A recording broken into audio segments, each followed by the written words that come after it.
On my last shift as a lighthouse keeper, I climbed to the 76 spiral iron stairs and two ladders to the watch room. The number of steps the same as my age, the thumb and snare of each step light on ominous background score. Something wasn't right. At that very moment, Richie Tedesco was pointing a fire extinguisher at the burning electrical panel in the engine room of his boat of a few miles offshore. The palace card in the watchroom read March Mabriti, Lightkeeper, first lightened the depths of on March 2nd, 1985, and hasn't missed a night. Already so close to 40 years, I could still read the skies like a book. The lighthouse smell of aging wood, dry out moss, and the bitter exit splits of corrosion. But out on the gallery deck, leaning against the handrail, there was an unmistakable sense of petrichor. The cloud in the distance grew taller, black shading growing across their swelling bellies, with the storm clouds flattening under the weight of the system. I tasted the metallic hints of ozone on my tongue. I felt the intensity of the pressure in my ears and on my forehead. I know what you are thinking. Why had I ever done it? For all those years, I guess finding lost things was always the one thing about me that was uniquely my own, and I didn't know if I could give it up.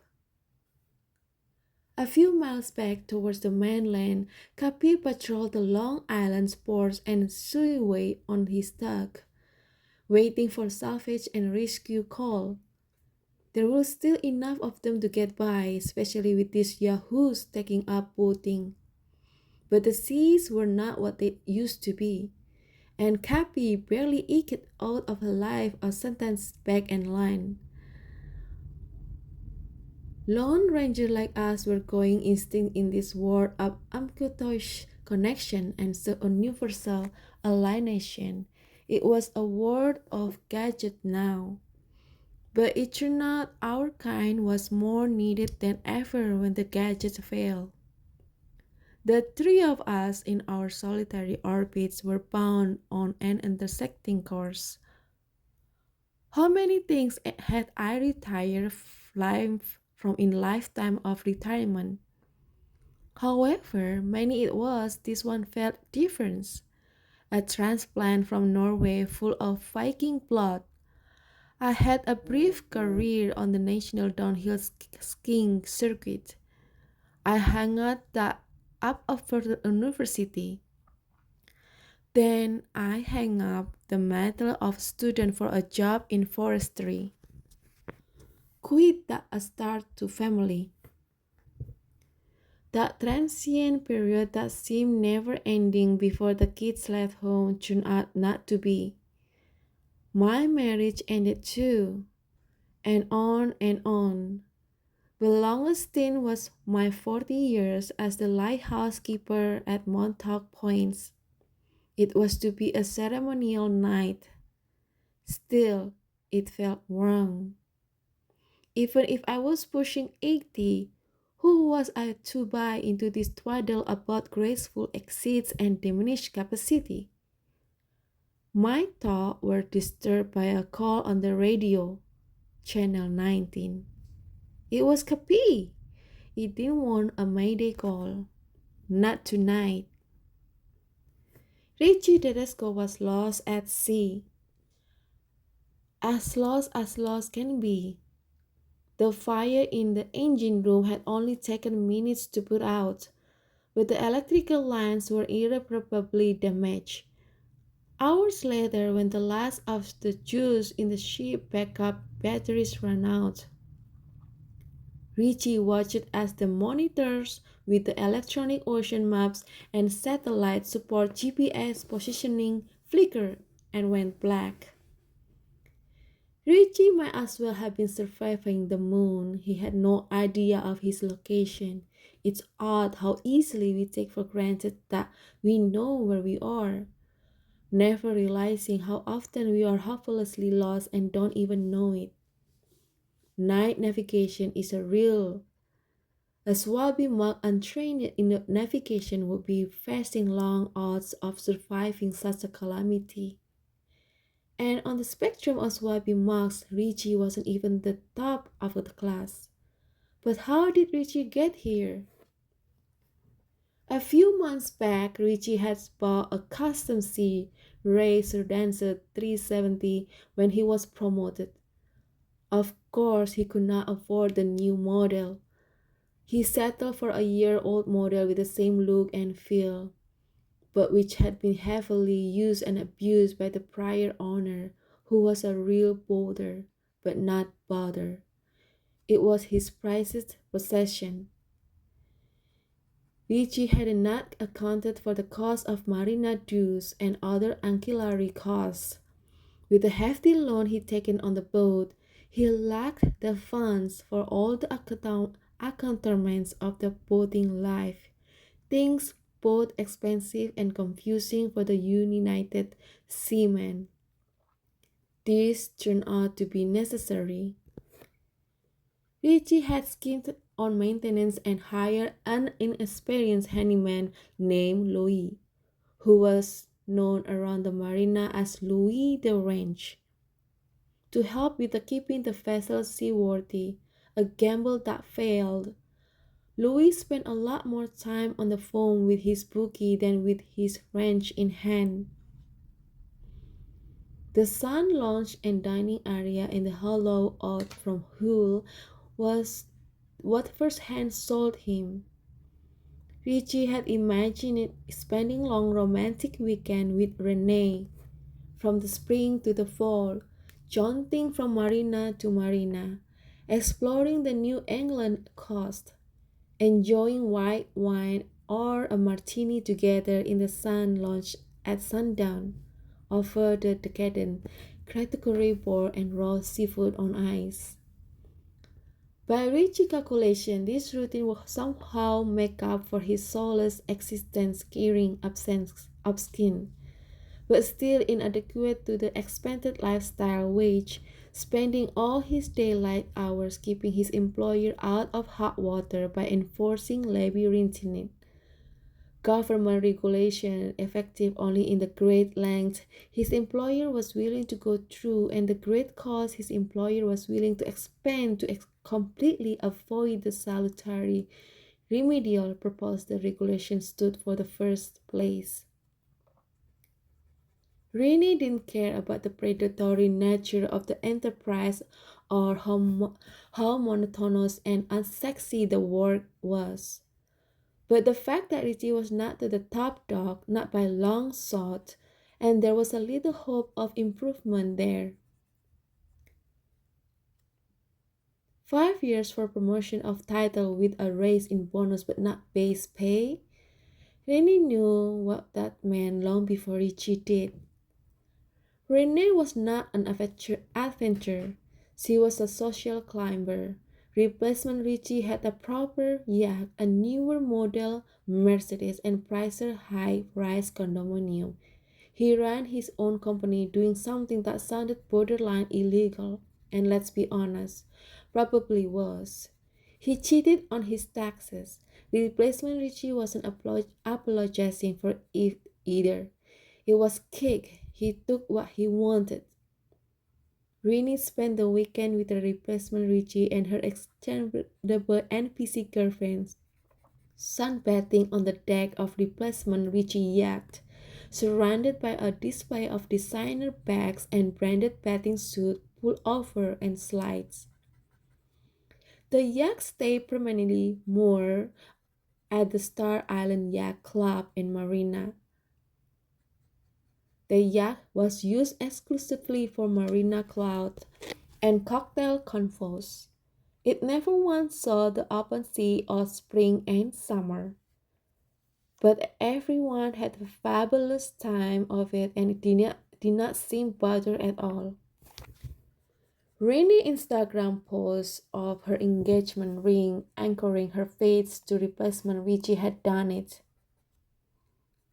NPC girlfriend's fake was sure to comment first for everyone acknowledged that in fact 4.05 carat round diamond with a perfect colorless grade. The NPC knew on sight like a puppies who can sense one of their leader about to be adopted. It took Richie longer to find out it was a 250K ring. In one moment, Richie knew for certain that this romance would have no second act. He did the only thing that made sense at the time. He took to the open seas alone, without telling anyone. Richie sat in the sun lodge alone in the darkness trying to gain enough night vision to make out of landmark in the fog of dark. Richie had made all the rookie boating mistakes.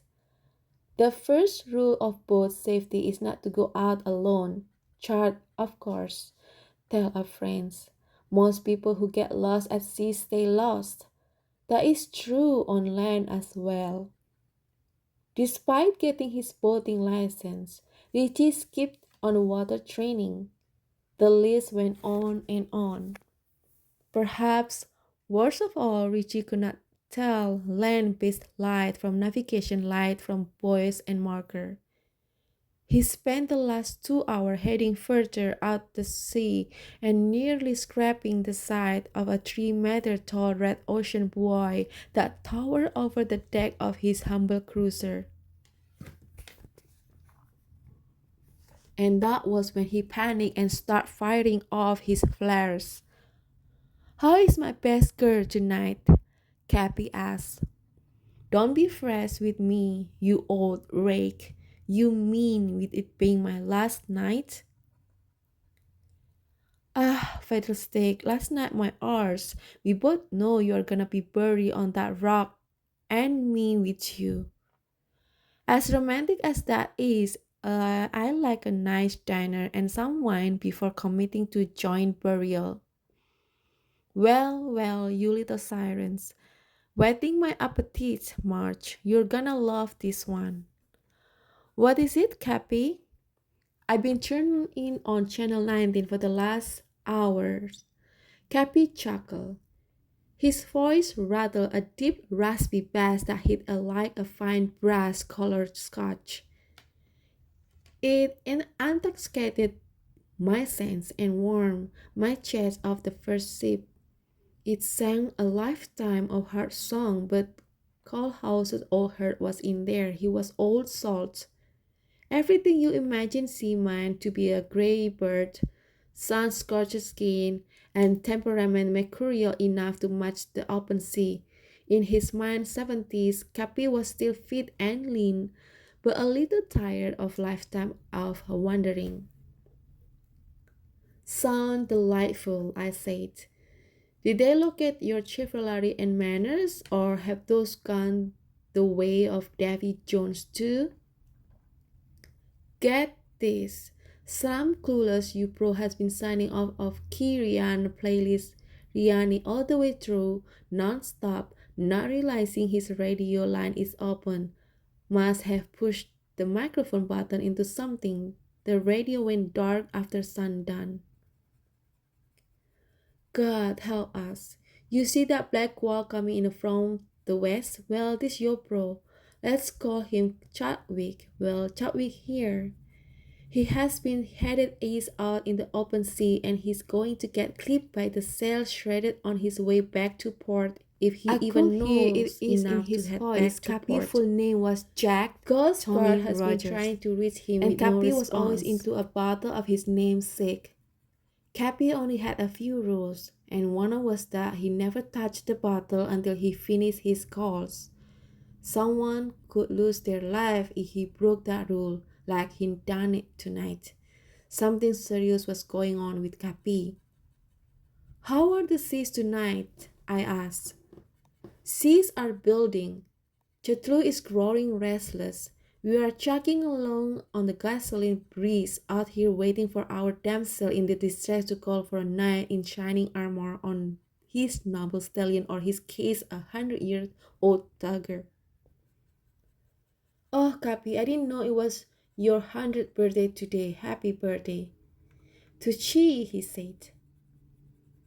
Cutter is what he called his dog boy. I asked once. I regret it to this day something about how his straight lines were like the tentacle of some weird octopus god. She's all buttoned up, right, tight as a button, and I'm getting a bit high of the diesel fumes. It was more than diesel that Capi was high on.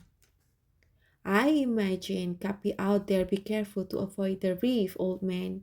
I can see him treading through frigates, tanker, cutter, and cruise ship. I worry about Capi. And that night I wanted to tell him how I felt, but I tried to restrain myself. It was a big night, no sense in complicating it. I was afraid this was going to be Mayday call, I said. Then it occurred to me that maybe it was one. It was moonless night. Richie could not tell the sea from the sky. It was so dark that all was visible was the wake of the ship drowning a white foam trail through the otherwise black void. That is what that first in revelation where the heaven and earth pass away and there is no longer any sea. Richie didn't believe in that kind of thing, but it had happened. All that was left was infinite negative space. Richie's skin crawled and his forehead damped. The night was muggy, and an invisible cooling mist enveloped the cruiser. The only sound were lapping waves, and the only smell was briny whiff of sea foam. How lost are you when you have lost your bearing and don't know the distance to any safe harbor? Richie had not considered this before. The darkness is impartial, absolute, unforgiving, but in its grip you felt that its horror were custom tailored, handcrafted, and made to measure just for you. Richie sure felt that way. There was a dark foreboding ominous sense that the evil of play, which seemed resolved to engineer your demise, or the earned wage for some sin the gravity of which you failed to appreciate, whose wrath was stirred by yours trepaces.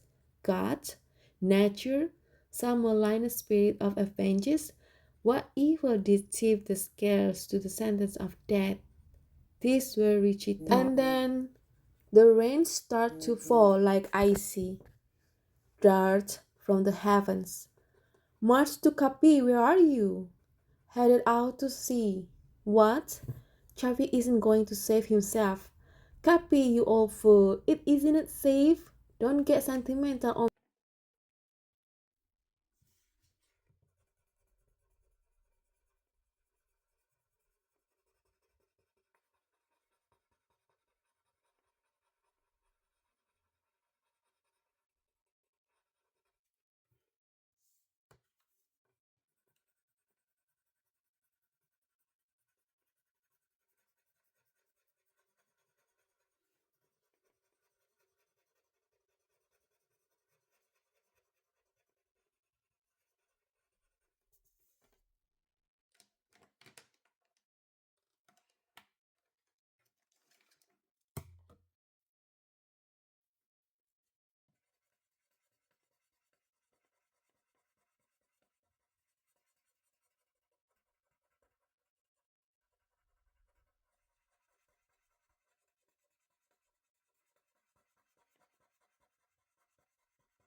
Thank God, I said. Chadwick's name is Richie, work in finance, heartbroken grandhorse cannot make his up. Do you see the beacon? Like I need a beacon to get me back to you. You old salty dog. The kid told me his leaving finance might have month-to-month outside to see his ceiling. God help us. So are you following through on this thing? I'm an old woman, Jack. We could do it together. Give me a break. I'll spend night up there with you patrol day. Don't tease me. I'm serious, Marge. I'll be back in half an hour. Once the emergency folks take Cartway here to the hospital, I say we have the dinner and those drinks. We have known each other 30 years. You want to wait for 40? I just nothing, Marge. I almost died tonight. What? But my last thought was that I almost let you retire. You almost died? I'll be back in half an hour and I'm coming up there, invited or not, so get yourself ready. And you are not retiring. That also not negotiable. March, not up for discussion. Where was this copy been all my life? Lost at sea, I guess. But I'm coming ashore. I'm a modest woman, so I won't tell you how it all turned out. But let's just say it's hard to refuse an old salty dog that won't take no for an answer. Thank you so much for enjoying my story. I hope you guys like it. If you guys like to color and listen to the story, please consider support me by subscribe, share, like, and comment. If you have any idea which kind of book or story that you want me to read, please feel free to comment it below, and I will read it for you. Thank you so much and enjoy your day.